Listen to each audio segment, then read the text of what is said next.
Hello and welcome to the Briefing Room. Thanks for joining us this week. I'm Bill Freilich from WTCM Radio News, and this is our weekly wrap-up of stories across northern Michigan that are making headlines this week. And my guests this week are Sarah Simnich from 9 and 10 News. Welcome back, Sarah. It's been a while. It has been a while. Thanks, Bill. And then Pat Sullivan from Northern Express. Good to see you again, Pat, too. Hey, Bill.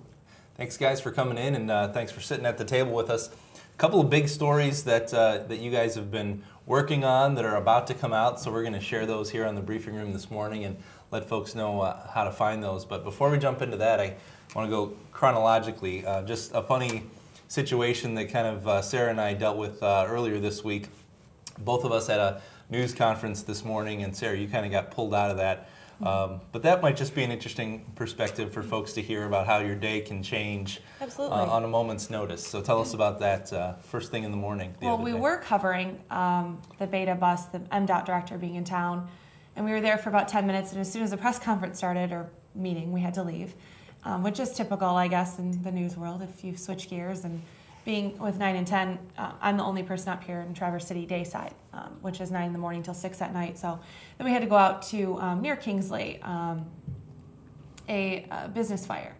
So we went out there, and you could see the smoke, and it was an automotive shop that basically a light had fallen from the ceiling and hit a car, and everything pretty much exploded, and they lost everything. Their home was next door, which was virtually untouched except for some melted siding, which was really a blessing because they lost everything else. And customers' cars were inside, 3 of them. So that was a kind of a prime example of how things change at the last minute for you. At some point, like you said, I mean, we were all sitting there, and I was sitting pretty close to you. I remember it was literally moments after the MDOT director had arrived. You got your first message from the office. There's a fire, right. Stand by. Yeah. And then it was just a matter of moments within when the actual event itself started right. that you guys had to be out the door, wasn't it? It happens sometimes. It does. You have to just be willing to switch gears and know that could happen. So. And I think sometimes people wonder too, Everyone probably wondered why we left. Yeah, why are they leaving, or why does this story get covered and this story doesn't get covered? Right. And it is a matter of resources and so many places to be, and breaking news. Yeah. So. That happens. And Pat, let's shift gears a little bit and talk about one of the stories you're working on, and I'll join in the conversation too. I talked with the DNR recently about their big land auction up here all over the state of Michigan, but oil and gas exploration. They have these land auctions a couple times a year, if I'm not mistaken, but we've got a pretty hot area up here in northern Michigan for the potential for fracking, don't we? I think it's starting up, and it seems to be coming, and it seems to be coming probably bigger than most people realize. This is a story that came out in this week's edition, so it's out right now. Okay. Came out Monday, and this time this is a well that is being put in Rapid River Township in Kalkaska County, and this time I decided the best focus for this story was to look at what this well is doing to the neighborhood. It kind of appeared, the neighbors said that they hadn't heard about it. Just in August, all of a sudden trucks started moving in. So you have this pastoral farmland that is quiet and peaceful for a century, and all of a sudden there's an industrial zone right in the middle of it. Yeah. And so what does that do to the neighbors? What does that do to property value? What recourse do they have? And that's what that story looked at. So how concerned are folks, and were they all surprised, or are some people in the loop in terms of knowing that auction had happened, that potentially was coming? Well, I mean, this is going to be a different issue for different people, because it's going to be one issue if you're just somebody who lives in northern Michigan or lives in, say you live in a town or you live someplace where it's not going to happen, and you're not going to see it when you get up in the morning. But it's a different issue for somebody who will get up in the morning and have to look at it outside their window. And that's what this story was focused on. So I didn't really talk to them about whether they were up on the issue in general. But I think some people are, mineral rights holders and some people aren't. And so if you're a mineral rights holder, you probably have a better idea of what's going to happen in your neighborhood than if you're not. The DNR had told me that they basically make the decision on whether the land should be made available, but that it's kind of up to the DEQ then in terms of the regulation of the oil and gas exploration and the fracking. Am I getting that right? Right. The DEQ regulates whether or not the wells can go in, and their position is that fracking is safe as long as it's well regulated and as long as the producers play by the rules. So folks all over northern Michigan, and again, I don't have the list obviously in front of me, but there are from Grand Traverse, Benzie, Leelanau, Wexford County, Kalkaska County. I think those were some of the. I don't think Leelanau, but yeah, it's Okay. like a diagonal going from across the state, kind of from below Traverse City through Kalkaska, Antrim, up into Charlevoix and Sheboygan. And again, they do these auctions a couple times a year, but you can go, I think, to the DNR and the DEQ websites just in terms of what pieces of land we're talking about. But I don't remember when that first auction was this year, but as you said, the well just kind of popped up in August. We just had another auction in October, so it could be just a matter of time before somebody else wakes up and sees a well somewhere near where they live too. Right, and all of the auctions are they're dealing with mineral rights on state land. There's also private land and private mineral rights holders who can sell to oil companies for drilling there. Just pretty much anywhere on the Collingwood Utica Shale, which is, as I described it, something could happen. All right. And Sarah, one of the big things that you're working on is actually hasn't happened yet in terms of actually making the air, but it's an anniversary of sorts here in northern Michigan. Right. It's airing next Tuesday at 6 o'clock on 9 and 10. It's called Searching for Answers: The Ludke Family Mystery. And if you're not familiar with it, it's basically, it will be a year on the 16th. The 16th, yeah. It'll be a year on the 16th, and basically it was a mom and a dad and their 17-year-old son, so Chris, Linda, and Christopher. And there was a big house fire last year in November, and they ended up discovering that the bodies of that family of three were inside, and they later discovered that it was arson. And then they also discovered that the son had multiple gunshot wounds, and that was really the cause of death. But we obtained copies of the death certificates, and it doesn't show a cause of death for Linda or Chris, so it's still undetermined. Their bodies were too badly burned to determine that. But we've talked to the sheriff about it just to kind of bring it back to the forefront, check in on it. We also talked to a neighbor that knew them really, really well. Obviously, there's a lot of rumors going on, and the sheriff says we're not going to release anything until we're certain that we have the right information. And they'd say they have a person of interest, but they aren't disclosing who that is, and but no arrest has been made in that. So I was going to ask you how hard that has been on the neighbors. I mean, I remember a year ago when that story first came out in Benzie County that it was terribly hard on the neighbors. It was hard on the community, a well-known business, family. Yeah, he owns a construction company, and there's only about 5 houses on that road. It's out in the country in Frankfort. And the neighbor we talked to yesterday had known them for over 20 years. And she said, Chris did a lot of work at my house, repairs, and he would plow snow for everyone, and he was always there when you needed help. So she just said, we want answers, and, she won't go across the street. She said it's hard to even look over there now. Going to my mailbox knowing, we don't know what happened there. What's happened to the property? Nothing right now. I mean, his truck is still there. They've cleaned it up. There's nothing left of the home. There's like a barn still there, or garage or something. But as of right now, there's nothing there. So obviously we don't want to give away everything that's coming out of your story on Tuesday, but what kind of basic answer did you get from the sheriff in terms of it's been a year? What do we know now that we didn't know? Why don't we have an answer? Why is this still an open case? I mean, I guess they know, at least cause of death now, or that, or even that it's undetermined. They're at least it took almost a year to get the results back from the forensic pathologist, and those just came back a few weeks ago. So at least they have those. They've eliminated a certain amount of suspects, people of interest, family, friends, things like that. But still, they're getting closer, he feels, but he doesn't think that they're ever going to have all the answers that they need to, so. You mentioned the rumors, and I think as a general rule, we steer away from reporting rumors, but we maybe talk about it at this table in terms of, there was everything from Croatian mafia. The mafia. I heard the Italian mafia, so you heard a variation of that. There's all kinds of things that when something like this happens, the community is talking, and I remember even asking the sheriff about that a year ago too. And what's his response to rumors? They've debunked a lot of myths, he said his response to that, I believe, a soundbite from him that we have is, I'm sorry, we're not going to just give answers to give answers. We're going to let the evidence take us in the direction that it will. And he said, unfortunately, when people don't hear things, they invent things. And he said, those are considered tips. I mean, we have to follow up on all of those. And he said, unfortunately, it takes a lot of time away from our investigation when we have to do that.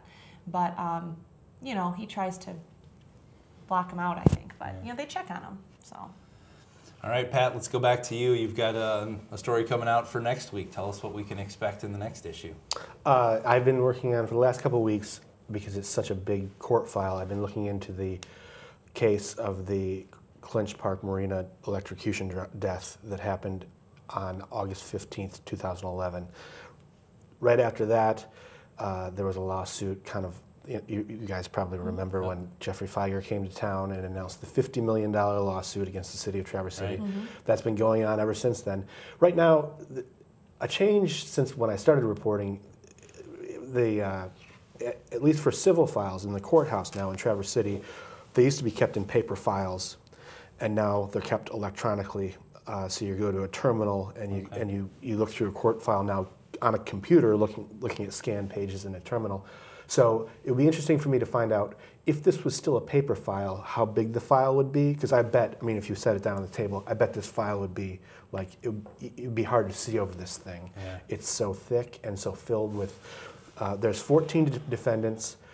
The city Traverse City has recently filed cross claims against several of the major defendants, and the whole case is kind of centering down to what caused the malfunction that caused the water to become electrified, that caused the death of Michael Knutson. And it's a very complicated question, and it stems back to a marina renovation project that took place 10 years ago in 2002, 2003.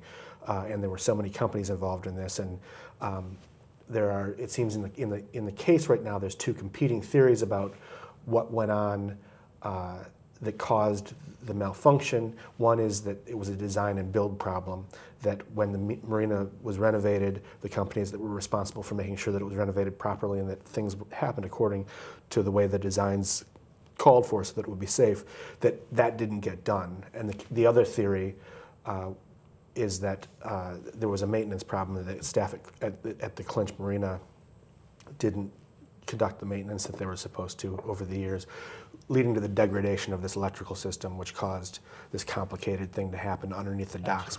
So that's where the trial date right now is set for April. And it's a big deal for Traverse City, because right now their liability coverage is capped at $5 million. Obviously, the plaintiffs are hoping they can get a lot more than that. I talked to a county commissioner who said that if they get what they're looking for and Traverse City is on the hook, it'll bankrupt Traverse City to the end of time. And it's definitely something that's worth keeping an eye on. What do you make of that whole process? All along the way. And I don't know if you talked to Fieger or his office as part of your story, but this is something that it kind of blew up a year ago. Obviously, when we talked about it, the lawsuit was filed, and then it just kind of has been quiet ever since then. I mean, it's this because a stealth attack in the lawsuit sense of the word. It's a civil suit, and they go on for months and months and years, and so they're difficult for the media to cover. That's interesting though about Fieger, because I remember when he came to town, he rented a room at the Park Place.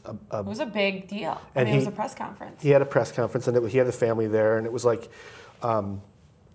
he was going for a lot of attention. And so I went through the court file, and I saw that Jeffrey Fieger's name is on the letterhead, but it's another attorney from their office, Jeffrey Danzig, who's been doing all the work. So I figured that's the person to call. And I reached him on Monday, and he wanted to know what I was doing. He was cordial, and it was a fine conversation, but he said, I have no comment. I have no interest in talking to you. No interest in any public. I'm like, okay, so you guys went to all this trouble at the beginning, and now, things happen, and the suit winds its way around. I suspect maybe, I don't know this, but my guess is that maybe right now strategically that law firm doesn't want a lot of publicity about the fact that Traverse City could be in so much trouble if this lawsuit goes against it financially, because they don't want a jury pool to think, wow, I don't want to bankrupt the city that I live in. And they don't want that on the jurors' minds. So maybe that's why they don't want to. I don't know if it's going to matter. I mean, people, you know what I mean? I get where you're coming from, but I think people are going to look at the lawsuit anyway. If you're a local juror and say, you don't have to be told that, is my point. You can look at the facts and say, this guy's going to take my city for $50 million. You know what I mean? But yeah, you mean like they're reinforcing the fact that. Yeah, because he asked, like before he said no comment, he said, what's your story about? And I said, I want to look at this, I want to update the story and look at what it means to Traverse City. And then he said, I have no interest in being quoted, and so. But there's another side to this story, and the family lost an 18-year-old son, by all accounts a really good kid, a terrible death, a terrible tragedy. It's just a horrible thing, and they definitely deserve some compensation. How you put a dollar value on that, I don't know. Yeah, it's. I remember, and because my memory isn't great, I get to let a million people off the hook. But I remember at that press conference when we heard the $50 million amount, just jaws kind of dropped, or when we all talked about it collectively, just kind of shock value of. Well, and when we that's just a lot of money. And when we interviewed him, he said, I said, why $50 million? And he said, well, because, that's how we get justice in our system. Is suing someone, a lawsuit for a lot of money. And I thought that was a really interesting comment, because I got the same comment from him. I remember for him to be so blatant about it, just say, and I said, that's well, justice. Why do you put a number? Well, you can't really put a dollar value. And he said, well, you can't put a dollar value on it, but you can get as much as you can. So we picked $50 million. Yeah. So it's really coming from thin air. Yeah, and it sounds like. So it's also interesting, I think, that Traverse City now, you say, is doing some counterclaims. Obviously, the city protecting its own interests in that, but either sharing the blame or trying to divert some attention, or how do you perceive that? Well, it's Traverse City, and as I said, there's 14 defendants. There's all these companies who worked on it. There's some individuals like the harbor master. And so now the city and their counterclaims has gone to a couple of the main designers and builders of the renovation project, basically filed the same lawsuit filed against them, against these companies, saying, it's your fault because the design and build was faulty. And so it's an interesting dynamic, because now where before you had defendants and a plaintiff, now you've got defendants fighting among themselves and the plaintiff kind of sitting on the sidelines, letting them watching fight, it all unfold, letting them take shots at each other. Where that goes, I don't know. I mean, I know I sat at one court hearing last week. In this case, it was a summary disposition hearing. The judge is Circuit Court Judge Tom Power, who's overseeing the case, and a couple of times he was kind of jokingly, but I think the undertone is very serious, like, okay, well, there's not a lot going on, like right now in court, we're kind of just waiting for things to happen. Why don't you guys go in the other room and settle this? Like, why don't we just get this thing settled now? Eventually, they're gonna have to sit down in a room, all these parties, and try to hash out a settlement. And well, that's what I was gonna ask you, what you think the odds are of a settlement, or is this I have Jeffrey Feiger's law firm, we're gonna take it all I have no idea. I have no idea. All right, time to tell. April trial, you right said? now. Those dates often get pushed back, but right now it's April. Well, I want to switch gears to something a little more lighthearted, but because of the nature of those last two stories, let's take a break here on the Briefing Room. We'll be right back.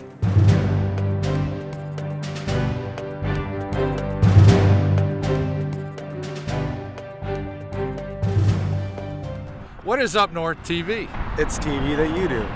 You pick the topic. You write the script. You run the camera. You edit the video. It's your vision. Your perspective. Your story.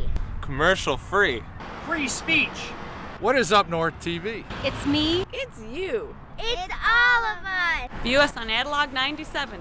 Cable digital too. Digital 992. UpNorthMedia.org.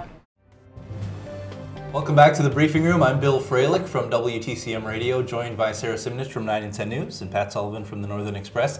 Thanks again, guys, for coming in. Let's talk a little bit about news for the winter, as we just got an announcement this week about a new partnership with the Comedy Festival and the Winter Wow Fest. Pat, when you want to jump in here and tell us what you're hearing? This is for me, it's a more personal thing because it's the announcement was that they're going to hold a comedy festival again this year, like the weekend in February around Valentine's Day.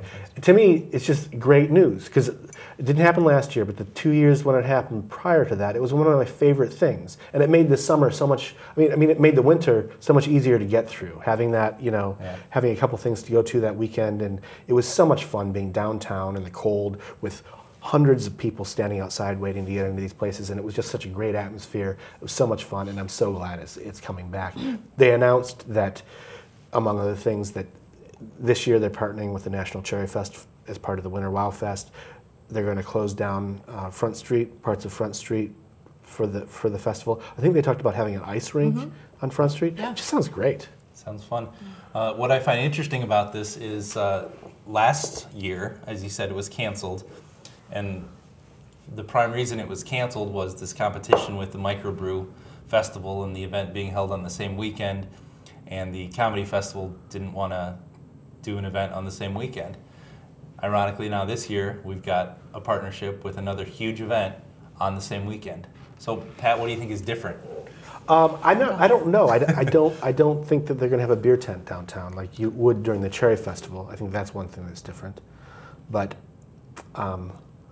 I'm not sure. I mean, I think that bringing in the Cherry Festival, they had to get all these downtown businesses on board, and I think they got them on board. And as long as they bring in good comedians, that's all I'm interested in. Sarah, what's your take on it? I think it's great. I think it's really great. I know that when we talked to Deb Lake last year with the Comedy Fest, she said that we've had problems with having the Microbrew and Music Festival, the Winter Festival, at the same weekend or the same week because we had some drunk people in line and it was causing a ruckus, and that's what their claim was last year. I'm not sure if it was true or not, but that's what they said, and it didn't happen, and I think that I think a lot of people were disappointed. So I think people are glad to see that it's back, and hopefully it will work out. And I think the ice skating rink, I think that's pretty cool. I think it's a different type thing to have in the winter, and you're right, it does break up the winter. It makes it seem a little shorter. And for fans of the Microbrew Fest, that's still going on. It's the weekend before, so you've got 2 weekends of back-to-back activity down in the downtown area. Well, and a while ago, it might have been last year even, Mike Norton from the Visitors Bureau was just saying, festivals are our thing. To have festivals year-round is great for us because we can get another tourism boost in February or December or whatever, It's not just the Cherry Fest that brings in people, A lot of people like to come here in the winter, and that helps. It helps to have an event to draw them here.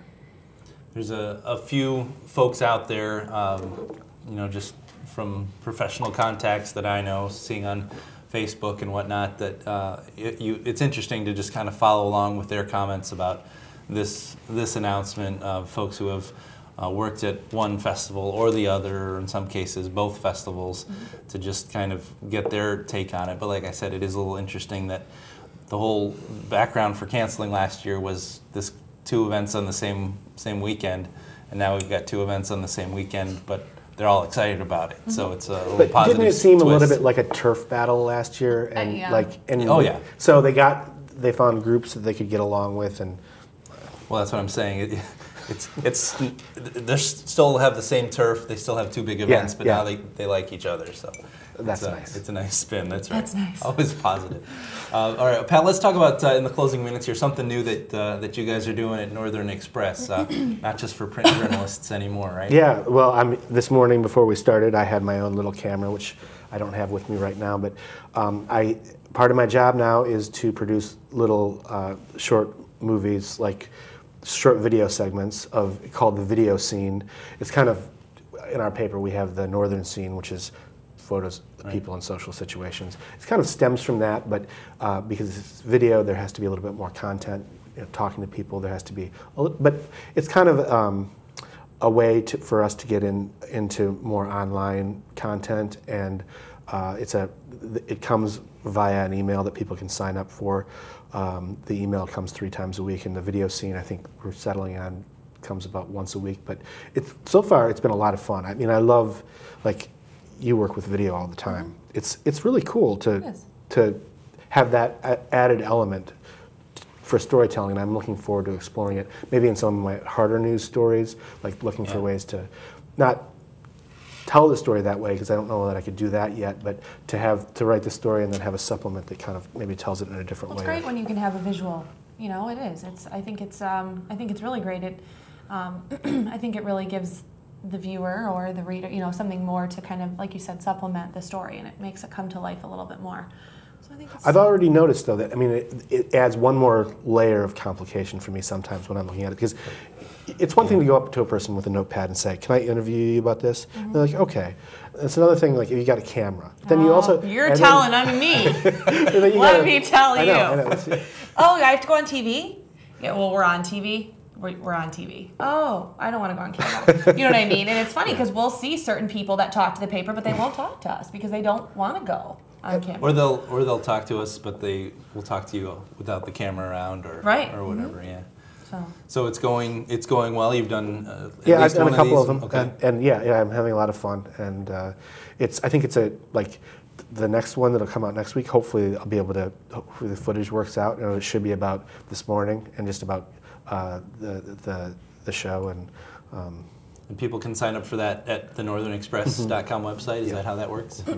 Perfect. What else do we want to talk about, Sarah? Do we need to talk more about people being camera shy? Because that is a big one. Yeah, that is a big one. What's the latest in the what's the latest that conversation has happened for you? Because I know it's happened to me on the phone when I was full time in television. We'll have a conversation and say, "Can we do this interview?" Great, and then we talk and I say, "Okay, well, when can I come over?" Well, what? Yeah. Well, that's they will say that. I'll talk to them and they'll say, "Oh, well, what do you need to know?" And then they'll tell me, and then they'll say, "Well, do you have time for a quick interview today? If we come over and chat with you?" No, I don't like to be on camera. You know what I mean? So It just depends. Well, people have to comb their hair then. Yeah, and a lot of people don't understand. If you tell them it's not live, and if you mess up, we can start over. It's okay. You know what I mean? That eases their mind a little bit. But it's even happened to me sometimes when you get to the location. And then when you show up with a camera. With a camera, and they're just stunned. They still don't know. Why is there a camera here? Right. Yeah.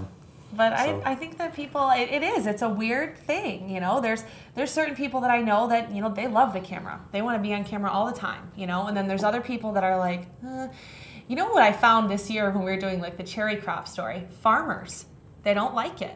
They don't like the camera. Right? Well, a lot of them don't, because I think that they're just, they're hard workers, and they're just, they want to tell you a lot of facts, but when you go on camera, a lot of them just aren't comfortable with it. I think they're very, very humble people. They are. Yeah. But, it's a weird thing with people that, I don't know. It's weird. It's a battle we're constantly fighting. And it's weird for those of us who have done television and cameras on a daily basis but there are those folks. Pat, you'll have to keep us in the loop as you encounter I'll let you know. more people along the line and how comfortable. At least you just have a little one. When we show up with this big old camera and tripod, they're like, woo. Very good. Well, guys, thanks again for joining us on the briefing room this week, and appreciate everyone watching as well. Always follow us if you're joining us late. Watch the rebroadcast or join us online, and tune in again next week for the next edition of the briefing room. I'm Bill Freilich. Have a great day.